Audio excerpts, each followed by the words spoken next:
Shalom, chers auditeurs. Cette semaine, dans la paracha de Pinchas, nous allons assister au passage, à la passation de pouvoir, en tout cas à la décision de passer le pouvoir à celui qui serait digne de prendre le Ham Israël, justement, en Eretz Israël.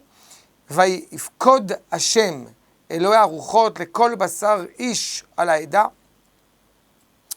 Et Asher Yetze Lifnehem, un dirigeant qui devra prendre le peuple, justement, qui sera devant le peuple, qui va les amener, qui va être proche d'eux, mais à la fois savoir les diriger à sa juste valeur. En apprenant effectivement que la mort de Moshe est désormais proche, eh bien, nous assistons à un intitulé un petit peu surprenant. Nous sommes habitués à entendre Vaidaber Hashem El Moshe les morts, et nous allons justement,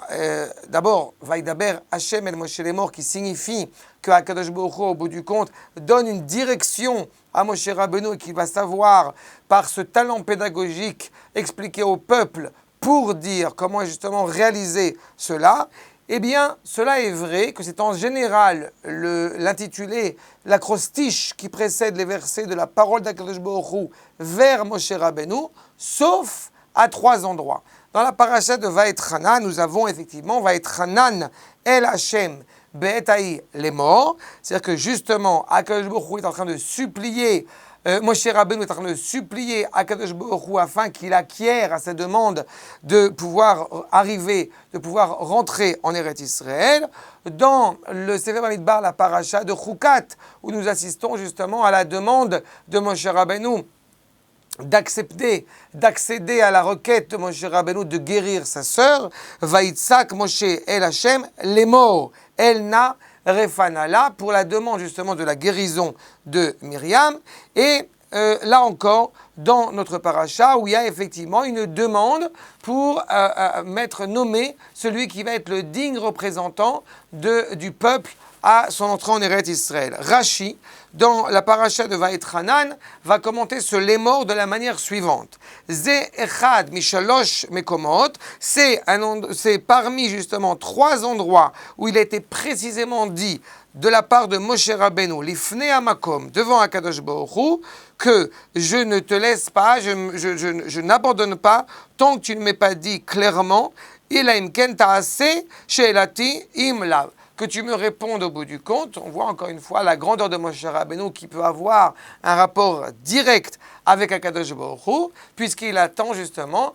d'accéder ou non à la demande, en tout cas d'avoir une réponse de la part d'Akadosh Baruch Hu dans ces 3 endroits. Les Siftei Rachamim, justement, vont nous expliquer que Moshe Rabbeinu a au bout du compte prié, comme je l'évoquais à l'instant, a prié devant Akadosh Baruch Hu afin qu'il puisse accéder à ces demandes diverses, qui étaient, je le répète, la demande de la guérison de Myriam de la lèpre, et la réalité qu'effectivement, que Akadosh Baruch Hu permette à ses enfants de pouvoir suivre le chemin de Moshe Rabbeinu. Ça, c'est ce qui se trouve dans la paracha de la semaine. Et enfin, dernier point qui est évoqué dans la paracha de Vaetchanan, que Akadosh Baruch Hu supplie Vaetchanan,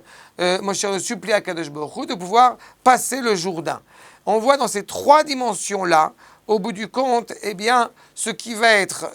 j'ai envie de dire, le digne représentant, le digne dirigeant du peuple juif. Dans ces 3 domaines qui sont fondamentalement importants. D'abord, dans le domaine personnel, la paracha qui nous est évoquée ici, dans la paracha de Vaetchanan, sur le fait qu'effectivement, Moshe Rabbeinu ne va pas diriger le peuple en arrivant en Eretz Israël. Il désirait de tout son cœur pouvoir, encore une fois, y rentrer, même comme personne simple. Ce n'est pas, encore une fois, un désir égoïste de la part de Moshe Rabbeinu de vouloir rentrer en Eretz Israël, puisque nous savons que tout celui qui réside en Eretz Israël est automatiquement attaché à la présence divine. Ainsi que le verset nous dit dans le Sefer Dvarim, Eretz Asher Hashem Elohecha Doresh Ota Tamid. Cette terre que Akadosh Baruch Hu scrute tout le temps, les yeux d'Akadosh Baruch Hu sont rivés vers cette terre, Mireshit Hashana Ve'ad Achrit Shana. Du début de l'année, on aurait pu penser effectivement du début de l'année jusqu'à la fin de l'année, sauf qu'il n'est pas écrit, comme le rappelle le natif de Vologine, Achrit Hashana, Miachrit Shana, ce qui signifie au bout du compte jusqu'à la fin des temps. Donc tout d'abord, cette approche de Moshe Rabbeinu de simplement être comme un simple citoyen, j'ai envie de dire, en Eretz Israël. La deuxième dimension, c'est effectivement la dimension familiale, cette volonté justement que sa sœur Myriam soit sauvée, soit guérie. Et puis enfin, le troisième point, le domaine national, quand effectivement Moshe Rabbeinu, en tant que guide du peuple, ne souhaite pas délaisser le peuple tant qu'il n'est pas certain qu'un dirigeant justement digne prendra la suite du peuple. On voit encore une fois combien est grand ce tzaddik, combien justement c'est une leçon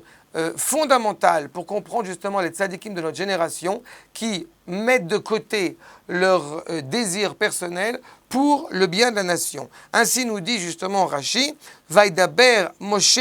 El Hashem, dans notre paracha, Leodia Shifran Shel Tzadikim, afin de montrer encore une fois les louanges des tzadikim, qui sont prêts au bout du compte à céder, qui sont prêts au bout du compte à mettre de côté toutes les raisons, tout l'orgueil ou tout le pouvoir qu'ils auraient justement, à la seule condition que cela soit bénéfique pour le peuple. À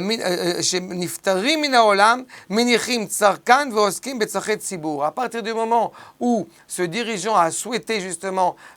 faire le bien pour le peuple, eh bien il est prêt justement à mettre de côté tous les autres intérêts, si ce n'est exclusivement les intérêts du peuple. Dans nos prières, dans nos forces, dans nos actes, même quand effectivement nous avons l'envie de désirer des choses qui nous sont plus ou moins proches, il est certain que, envers notre famille, envers notre nation, mais encore une fois, le projet divin qui est mis en place, et c'est justement ça le verset que je citais en exergue, sur le fait que le digne dirigeant sera justement celui qui va non pas écouter le peuple, qui ne va pas être à l'écoute des médias et de toute autre propagande qu'on pourrait entendre, mais au contraire, qui va avancer pour le bien du peuple et qui est prêt même à avoir un dialogue, parfois peut-être,